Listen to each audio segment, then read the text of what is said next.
But I'd like to make my last comment on the issue the minority leader raised. And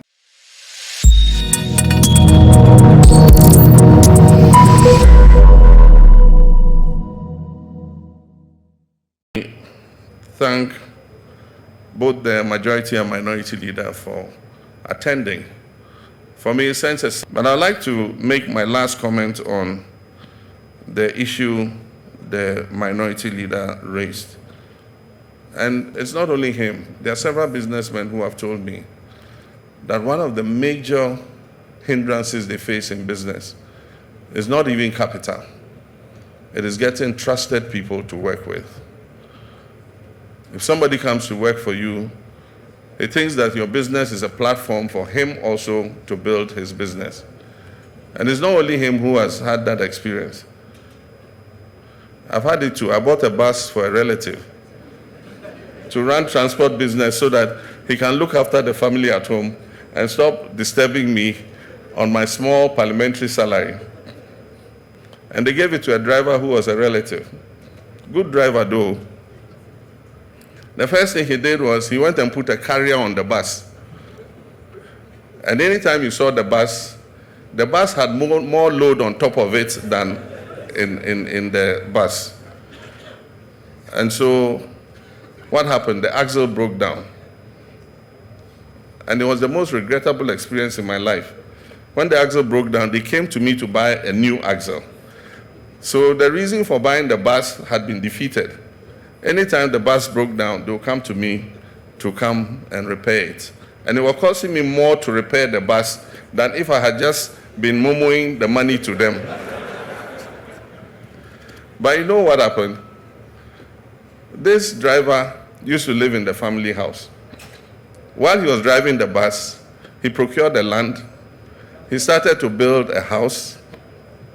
The house reached lintel level when the bus finally broke down. And by then I had had enough. So I refused to repair the bus and decided to dispose of it. And so I sold the bus. This was like several years, many years, more than 10 years ago. And since I sold the bus, where the building reached lintel level, it is still at lintel level even till today. And so what he says is very serious, getting trusted people to work with. And so we must look at that aspect of the restraints to industry. And I know that even some business people and industrialists are going out of, like he said, are going out of the country and bringing foreigners to come and manage their businesses. It's an indictment on our human resource.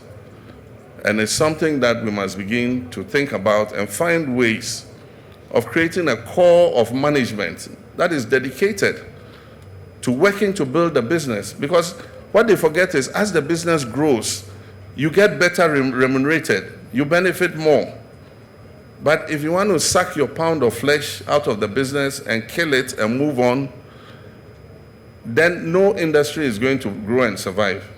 And so that is an issue that we need to take up so that we all can think how we can manage to create a core of Ghanaian business managers who are dedicated, who have integrity, and who will work to grow the businesses so that they survive and create more opportunities for our young people. And so those were the preliminary comments, but I have a speech here, so let me inflict it on you. I'm sorry. You have to stay a few more minutes and listen to this speech. So good morning, ladies and gentlemen.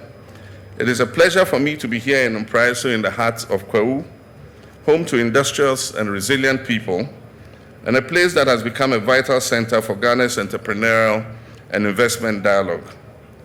I thank the organizers of the Kwahu Business Forum for sustaining this important platform. It become a feature in our national economic conversation. This year's theme, the future of business, the role of the financial sector, could not be more relevant. The financial sector is the bloodstream of any economy. Without it, businesses cannot grow and jobs cannot be created, and innovation cannot thrive. Let me begin with the state of our economy. We are all aware of the challenges our country has faced in recent years: soaring inflation, a weakened cedi, rising debt levels, and a decline in investor confidence. These challenges have weighed heavily on businesses and households alike, but I'm confident, and I say this with sincerity, that we will turn the corner. There are early signs of macroeconomic stabilization. Inflation is gradually easing, the currency is stabilizing, and with disciplined management, we shall restore a measure of confidence in our economy. But ladies and gentlemen, recovery alone is not enough. We must now set our sights higher on transformation of the economy. We must build an economy that is resilient, inclusive, and productive. And this cannot be achieved without a financial sector that works not just for a few, but for every Ghanaian business, from the roadside vendor to the massive industrialist. Our vision for Ghana's future business landscape is bold and deliberate. We're pursuing a targeted program in restoring investor confidence by enhancing transparency, cutting bureaucratic red tape, and promoting a rules-based investment climate.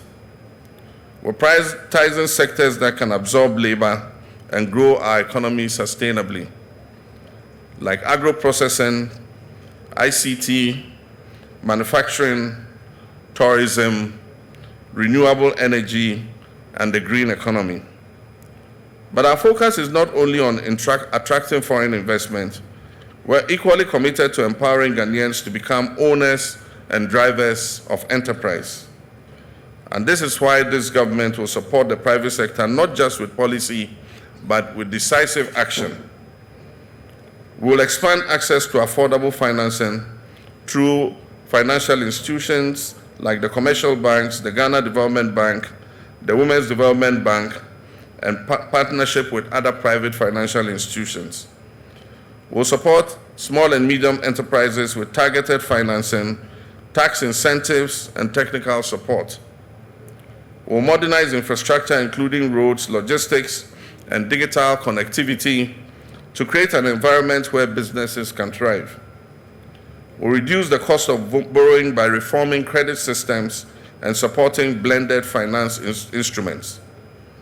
And we'll retool the financial sector to serve the real economy, not just government borrowing or speculative trading.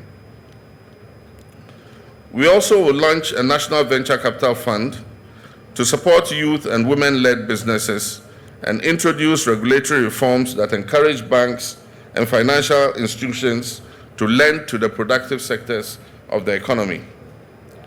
And in all this, financial inclusion will be at the heart of this agenda. No economy can grow if its people remain excluded from the formal financial systems. We'll work with banks, fintechs, and mobile money operators to expand access to financial services, particularly in rural and underserved communities. Nana Chairman, distinguished guests, the future of business in Ghana must be digital, it must be green, and it must be inclusive. We're entering an era where digital infrastructure is as important as roads and other infrastructure. As part of our 24-hour economy strategy, we'll create the conditions through reliable electricity supply, logistics, and public safety for businesses to operate around the clock. This will boost productivity, create jobs, and expand opportunities across the country. But in trying to transform our country, an important ingredient is the requirement of skills. And that's why we're introducing a Jobs and Skills Compact, bringing together government, industry, and academia to align education and training with the needs of the changing job market. We'll provide incentives to companies that create sustainable, decent jobs and support youth entrepreneurship to unlock the creativity of our young people. Our vision is of a Ghana where no young person needs to leave their hometown in search of opportunities, where our communities will become hubs of innovation, enterprise, and decent work. To truly enable business growth, we must go beyond economic policy. It requires a firm commitment to rule of law, political stability, and respect for contracts and property rights. It also requires a responsive, corruption-free public service that sees the private sector not just as a source of revenue, but as a partner in development. And that is why forums like these are important. They allow us to listen, to engage, and to co-create policies that work for us. Your insights and innovations are critical to the national reset that we have embarked upon. Ladies and gentlemen, Nana Chairman, in conclusion, the future of Ghana will not be determined by government alone. It will be determined by our ability to build partnerships between the state and private sectors, between finance and innovation, and between leadership and the people.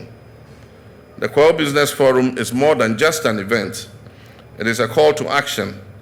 And so let us work together to build a Ghana that is competitive, productive, and inclusive, and a Ghana that creates opportunities for all. And so on this note, it's my honor and privilege to declare the 2025 Kwahu Business Forum duly open. Thank you, and may God bless our homeland, Ghana.